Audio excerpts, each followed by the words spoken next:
و پاهایم کرخ شدن.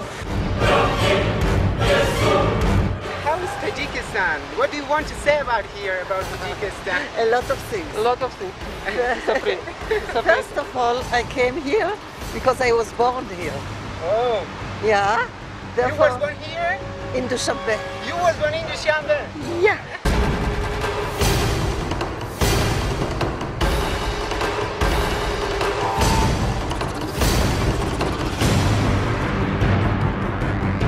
در شهر قهوه خونه‌های دستیار هست، اما در دهه همین است. اگر نتوانسته تیار کردن بیایید به اغناب خودشان رو بوده می‌کنن.